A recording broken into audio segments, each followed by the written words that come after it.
Hello everyone, it's me. Welcome back. You know the drill. I take a Wikipedia article and I break it down into a slideshow. So you don't have to read anything. My name is Jaron Rubinson Bonilla. Let's begin. Today we'll be talking about the grind date, and of course this presentation is by It's a Me. Another thing that I want to say is that I've realized my mistakes from the last video, which was 5 seconds ago. I'm swearing too much, so I promise you I will stop this video. Let's continue. So, what is the grind date?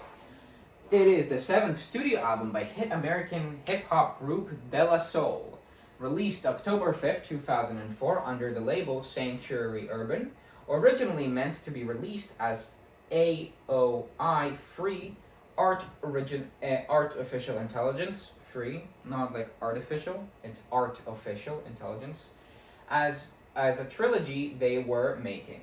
So there's like a trilogy, blah, blah, you get the idea. Can I focus, please? Focus. A daily video thing where I just try to make the camera focus. I'll stand here so it focuses there. A total of 12 to 13 songs. We'll talk about the 12 to 13 songs later. With a total of 52 minutes and 43 seconds of music. Producers involved include Post Nuos, Super Dave West, Jay Dilla, Ninth Wonder, and Jake One. The album cover depicts a 2005 calendar and the three group members, and the name of the band and the name of the album. Alright, about the music and the album. This album takes a different take and trying than the usual groups work, as described as brisker and leaner in the Wikipedia article. The album overall is a bit unusual. It does not have as many group signature aspects, which are usually the skits and blabber at the start or in the middle of their songs. When that's something that we'll talk about later a bit more. With only one exception, with the song Future, or The Future, I believe. That song has a tiny bit, and there's still a little bit throughout the album, but it's barely blabber. It's integrated into the music. Some music hopes to criticize the state of pop music at the time, with lines like, "Unlike them, we craft gems, so systematically inclined to pen lines, without saying a producer's name all over the track." Yeah, I forgot the exact way the song goes. And then that was written by Post Nuos. This album also gave notice to Jake One, who was unknown at the time and is now a big producer apparently. I did not know that. I don't know who Jake One is. But anyways, you probably guys know if you care about this. Alright, here's a list of all the songs on the album. I'm gonna kill myself. Sorry for that. I'll also include jokes about killing myself off the list of jokes I'm making. Alright. So the first song was The Future, which like I said, was written by De La Soul, Dave West, Eddie Flublin, Hazel Jackson, Jeremiah Jackson. By the way, in none of these Posudnos is included. I don't know why. It says that he was very involved, and I believe he was very involved, but in this list he's just not included. I think maybe he's one of these names. Yeah. Anyways, the producer was Super Dave West, and the length was 43 minutes and 49 seconds. Then we got Verbal Clap. The writers are De La Soul, Jay Dilla, Rick Wakeman, Leslie West, Felix Pappalardi, Norman Landsberg, John Venutra, and Daryl Short. Producers are Jay Dilla. Then the length is 3 minutes and 16 seconds. Then we got Much More featuring Yummy Bingham and the DJ Premier. Written by De La Soul, Jay Dilla, Skip Scarborough, and Shugi Otis. Produced by Jay Dilla. It is 4 minutes and 5 seconds. Then we got Shopping Bags. I think there's different names for it as well. Next to it, but I didn't include it because it doesn't fit on the table. Sorry. It features Daniel Wallace, De La Soul. The writers are De La Soul and Madlib. It was produced by Madlib. It is 3 minutes and 57 seconds. The Grind Date featuring Bonds Malone. Not Post Malone, Bonds Malone. That's a different artist. It is written by De La Soul, Dave West, John Anderson, Steve Howie, Chris Squire, Rick Wakeman, and Alan White. It is produced by Super Dave West, and it is 3 minutes and 22 seconds. Then we got Church featuring Spike Lee. Was written by De La Soul, Ninth Wonder, Marlon McLean, produced by Ninth Wonder, and it is 5 minutes and 32 seconds. These are the next couple songs. The rest of the music within the album, here we go. And the seventh song, It's Like That, featuring Carl Thomas. Writers are De La Soul, Dave West, and Carl Thomas. The producers is Super Dave West. It is 4 minutes and 30 seconds long. Here Comes, but featuring Ghostface Killah. The writers are Dave De La Soul, Dave West, Ghostface Killah, and Eugene Record. Producers are Super Dave West. It is 3 minutes and 44 seconds. Days of Our Lives featuring Common. De La Soul. The writers are De La Soul, Common, Jake One, Leroy Sugarfoot, Bonner, William Beck, Marshall Jones, Ralph Middlebrooks, Marvin Pierce, Clarence Stachel, James Williams, and the producer is Jake One. The length is 3 minutes and 51 seconds. Come On Down featuring Flava Flav. This is a group apparently worked with so many famous rappers. They have MF Doom. They got MF Doom on their album. That's crazy. MF Doom is apparently really popular because it's funny, because MF Doom, memes of MF Doom. Anyways, the writers are De La Soul and Madlib. The producer is Madlib, and it is 5 minutes and singular second. No, featuring John in quotation marks, Buta versus, and then not quotation marks, Coolin and Yummy Bingham. The writers are De La Soul, John Buta versus Coolin, Dave West, and Clifton Davis. The producers are Super Dave West. It is 4 minutes and 34 seconds. And the last song, technically, and the 12th song on the album, is Rock Cocaine Flow. Oh, I get it now!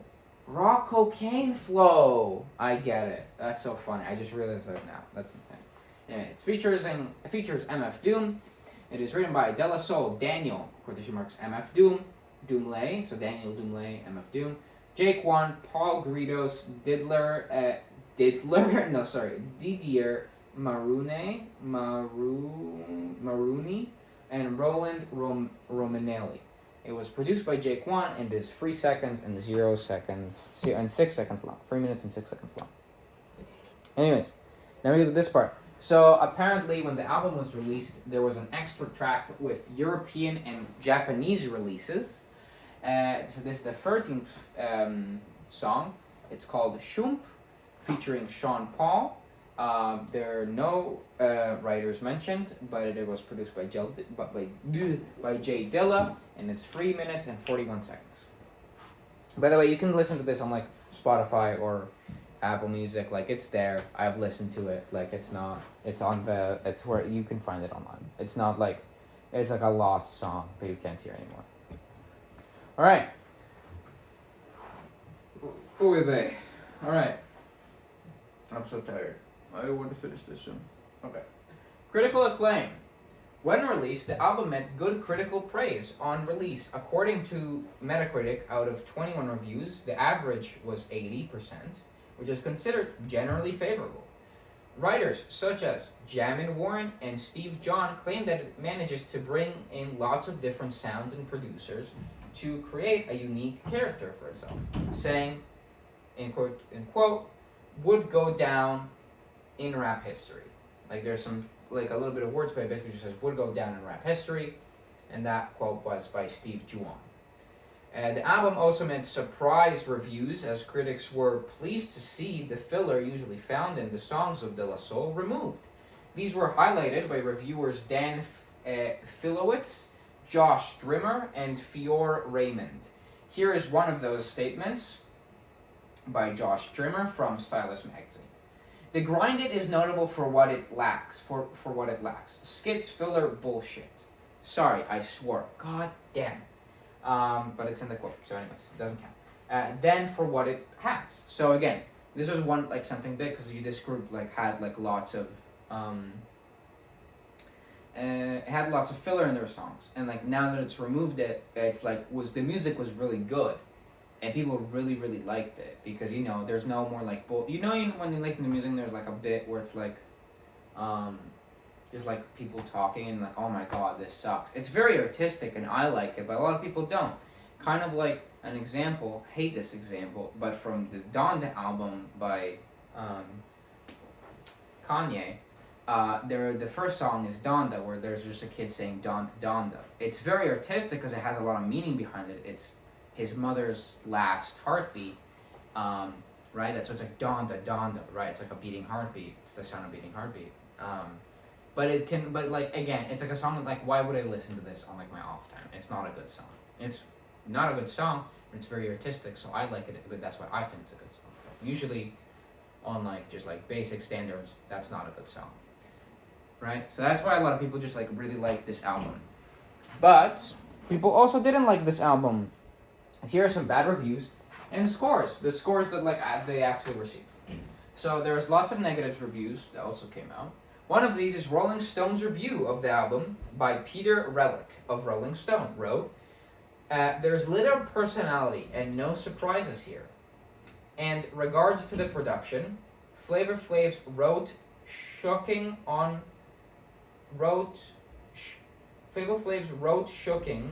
Come On Down to Madlib's cringy type beat for shopping bags. And so, yeah, I thought when I listened to Shopping Bags, it was okay. We'll talk about it later in my opinion bit, because, like, again, I can actually say my opinion on the album, because I listened to it for this. You're welcome. Here are the sources of the scores they got. Is it focused? Did I focus it this time? Hopefully you can read that. But I'll just say it out loud to you, too. All Hip Hop gave it a 4.5 out of 5. All Music gave it a 3.5 out of 5. Hip Hop DX gave it a 4 out of 5. Los Angeles Times gave it a 3 out of 4. Pitchforks gave it a 8.2 out of 10. Rap Reviews gave it a 10 out of 10. Rolling Stone gave it a 2 out of 5. Tiny Mixtapes gave it a 4.5 out of 5. US Today gave it a 3.5 out of 4, and Vibe gave it a 4 out of 5. To a Vibe. So how did it do on the charts? So on the charts, with the French albums, the SNEP, it got into 148. And the Swiss albums was 89. The US Billboard 200 was 87. And the US top R&B/hip hop albums was 17. So it did like okay. Like not amazing. Here's what I think of it. I listened to it. I liked it. I thought it was good music. There are some cool vibes in there. I like old rap, so I enjoyed it a bunch. I don't think it's something that would go down in rap history. I don't think it is generally amazing. It was like a basic album. It was like a good basic rap album. Like, I'm not so experienced with rap a lot, so I can't talk about this a lot. I'll just stand here because there's an opinion bit. Like, I can't talk a lot about, my opinion on rap because I don't listen to a lot of rap. But the rap I do listen, I think is like, there's good rap. I think it's like, very meaningful, and it like takes the art of rap, and does an interesting spin on it and like makes it sound interesting. I feel like this was very basic. There wasn't a lot of like interesting sounds. Same with the Rolling Stone review, but not as bad as the Rolling Stone review. I would give it like 5 out of 7 tacos. That's what I had to give it. That's my score. Of course, one source and me for listening to the music. And thank you so much for watching me and talk about the grind day. Please like and subscribe. I still need money for uni and college, $500,000. Cause art, no, not art. Cause university is expensive. Thank you very much for watching. I'm gonna film the last one of the trilogy, the 10th one, now. Please interact with me in the comments. I'd like to know what you think of everything. I want to have a conversation with human beings. I'm very lonely.